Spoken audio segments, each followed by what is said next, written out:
गया था, उसको चैलेंज किया हुआ था और अल्हम्दुलिल्लाह वो ऑर्डर जो है वो सेटिस्फाइड हो गया। आज उसको ऑर्डर को honourable chief justice Islamabad high court ने मेरी पिटीशन के ऊपर जो है डिसाइड कर दिया और उन्होंने जो ये ट्रांसफ़र किया गया था रिटायर्ड जज को वो गलत करार दे दिया गया और उसको सेटिस्फाइड कर दिया गया। अब ईसीपी के पास कोई और रास्ता नहीं है, क्योंकि ईसीपी ने बगैर वजूहत के 4 दिन के अंदर खुद पार्टी बन के, मैं कहता हूँ सरेआम कह रहा हूँ कि ऐसे लग रहा था जैसे मेंबर ने खुद जाके असेंबली में बैठा है हमें हटा के या हमें अंदर ना भेज के, या जो बैठे हुए हैं उनके इनको बहुत करीबी रिश्तेदार अजीज हैं। तो ऐसे नहीं होता, हमेशा लॉ प्रिवेल करता है और लॉ ही को प्रिवेल करना चाहिए। तो आज ये है कि एक बहुत बड़ा फैसला इस लिहाज से आया कि क्योंकि अभी तक पूरी हमने डिटेल जजमेंट नहीं पढ़ी, डिटेल ऑर्डर नहीं आया, लेकिन जो उन्होंने ऑर्डर किया था तारक महमूद जहांगीरी साहब जो सिटिंग ट्रिब्यूनल थे, sitting justice Islamabad high court से, इनकी जगह एक रिटायर्ड जज को लगाने का किसी भी वजूहत से जो साबित भी नहीं हो सकी, वो सेटिस्फाइड हो चुका है। वो अब उसका कोई वजूद नहीं है और ईसीपी का जो ऑर्डर है वो वापस दे मारा गया है ईसीपी को कि भाई आपने जो ऑर्डर किया वो 101% गलत ऑर्डर था और उसकी कोई पैरामीटर्स नहीं है, उसकी कोई लीगल चीज़ें नहीं है। जो दूसरी चीज़ हमने अल्ट्रा वायरस चैलेंज की थी, अल्ट्रा वायरस यहाँ तक अभी डिटेल ऑर्डर आ जाएगा कि उनके पास जो इख्तियार था वो कर सकते हैं या नहीं, उसके ऊपर भी ऑर्डर आ चुका है। इंशाल्लाह जब डिटेल ऑर्डर आएगा तो उसके बाद हम रेमेडी देखेंगे कि उसकी हद तक हम उसको चैलेंज करेंगे या नहीं करेंगे, वो अभी हमने डिटेल ऑर्डर आने के बाद। अली भाई, इलेक्शन कमीशन के पास इख्तियार है कि वो ट्रिब्यूनल जज को चेंज कर सकते हैं या फिर किसी रिटायर्ड जज को लगा सकते हैं? देखिए, इख्तियार तो उनके पास हैं, क्योंकि हमने तो एक्ट भी चैलेंज किया हुआ है, अभी वो पिटिशन फिक्स नहीं हुई जो एक्ट इसके तहत किया गया था। जो पहले ऑर्डिनेंस के तहत बनाया गया था, ऑर्डिनेंस जो है हमने वो चैलेंज किया था और लेकिन ऑर्डिनेंस के बाद एक्ट आ गया, ऑर्डिनेंस तो खुद अपनी मौत मार गया। तो अब ईसीपी के अंदर एक इशू आता है कि जब आप अपॉइंट करते हैं तो आपने चीफ जस्टिस सिटिंग की कंसेंट लेनी ज़रूरी है। हम कहते थे कि हटाने के लिए भी ज़रूरी है, नई अपॉइंटमेंट के लिए भी ज़रूरी है।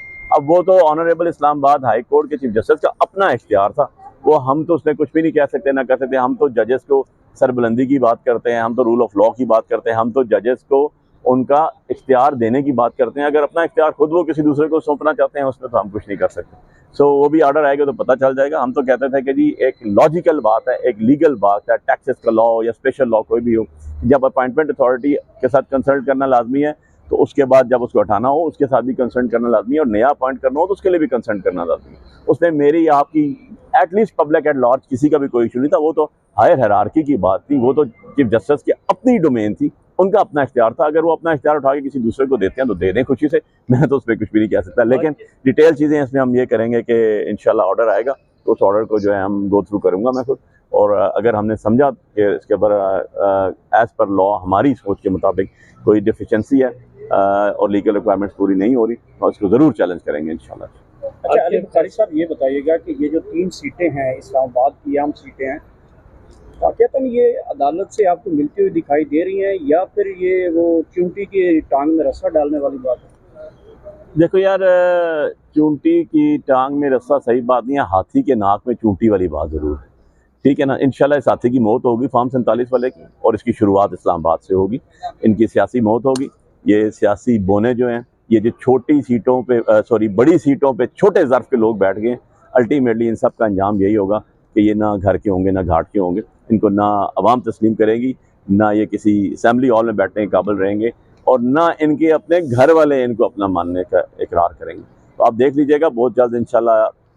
देखो यार, बात यह है कि जो आज़ादी है ना, हकीकी आज़ादी, वो कुर्बानियों से मिलती है और कुर्बानियाँ दे के हकीकी आज़ादी हासिल करना एक दिन का मैटर नहीं है। मेरा लीडर इमरान खान दूसरा साल शुरू हो गया जेल में है, हम इसके पीछे 2 साल से 2.5 साल से जदोजहद कर रहे हैं। हमने डंडे खाए, हमने मारें खाई, हमने पेपर स्प्रे आंखों पर पड़ा गया, हमें पर्चे दिए गए, अभी भी 5-5 पर्चे, अभी 10 का पर्चा एक मेरे पे और दे दिया गया। क्या हो जाता है इससे?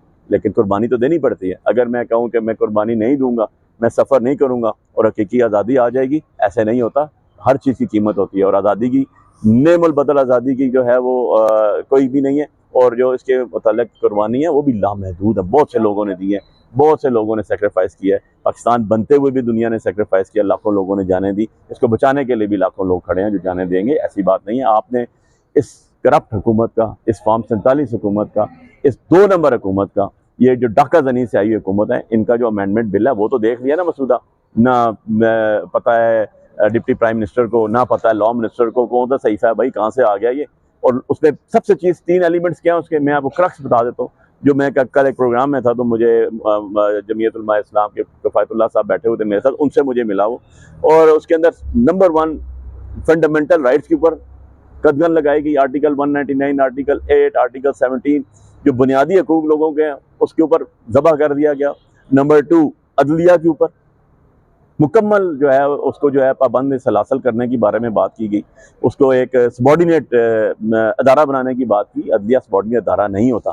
अदलिया इज़ अ बेसिक पिलर, जो आपके किसी भी स्टेट के पिलर होते हैं उसमें एक मुकन्ना, एक अदलिया, एक इंतज़ामिया, 3 चीज़ें होती हैं।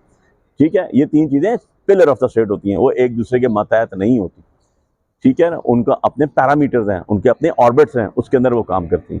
सो दूसरा कदगन जो लगाई गई वो लगाई गई आपकी इसके ऊपर अदलिया के ऊपर, उसको मातहत करने की बात की गई।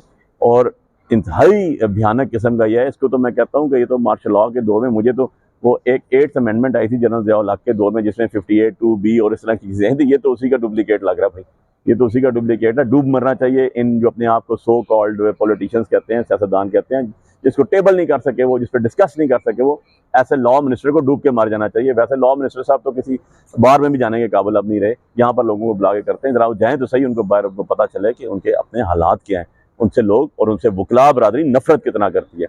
बार जो हैं वो किसी भी माशरे में, किसी भी सिविलाइज्ड नेशन में बार्स का बहुत बड़ा किरदार होता है। और लॉ मिनिस्टर को पैगाम देना चाहता हूँ, लॉ मिनिस्टर साहब रेंट बार कोई नहीं होती, जाके पैसे दें और बार के प्रेसिडेंट्स को साथ रख लें। बार जो है वकीलों के ऊपर होती हैं और वकील कॉन्स्टिट्यूशनल लोग होते हैं जो कॉन्स्टिट्यूशन लेके चलते हैं। और इंशाल्लाह आप देखेंगे कि ये आप देख लीजिएगा बहुत सी और पार्टियां भी समर सॉर्ट करेंगी, इनकी अपनी पार्टियों में से लोग इस पे साइन नहीं करेंगे और भागेंगे। भाई अभी बिलावल भुट्टो साहब ने ये कहा कि ये कच्चा ड्राफ्ट था, और दूसरी जानब आपने बात की, एक तो इस पे कमेंट करते हैं और दूसरा आपने कहा रियासत के 3 सतून होते हैं और 3 में से तकरीबन इस वक्त जो 2 सतून है, चौथा सतून साफत का तो वो तो वैसे ही गिर गया, और 2 सतून गिर जाएंगे तो 2 सतून पर रियासत कायम रह सके। आप मुझसे बेहतर जानते हैं कि छत 4 पिलर्स पे होता है, 2 पिलर पे छत नहीं हो सकता, वो टेढ़ा ही होता है और गिरता ही है। ठीक है, और साथ 2 सतून जो खड़े होते हैं उनको भी गिराता है। सो जब तक ये छत प्रॉपर बैलेंस्ड नहीं होगा और आपका ये पिलर्स चारों के ऊपर बर्डन नहीं आएगा तो काम नहीं चल सकता। देखें, कोई भी मुल्क में ना लाइफ की सिक्योरिटी, ज़िंदगी की और प्रॉपर्टीज़ की सिक्योरिटी, जान और माल का तहफ़्फ़ुज़, ये दीन इस्लाम में, ये शरीयत मोहम्मदी में, ये मदीना, रियासत मदीना में और रियासत पाकिस्तान में मैंडेटरी रिक्वायरमेंट है। कॉन्स्टिट्यूशन हमारा कहता है इज़्ज़त जान और माल का तहफ़्फ़ुज़, इज़्ज़त जान और माल का तहफ़्फ़ुज़। और ये चीज़ें जो हैं हमें हर लिहाज से मिलनी चाहिए। जो भी पाकिस्तानी है उसका राइट है यार, ये उससे कुछ छीन नहीं सकता। जो छीनेगा वो गासिब होगा, वो डिक्टेटर होगा, चाहे वो असेंबली में क्यों ना बैठे। Thank you.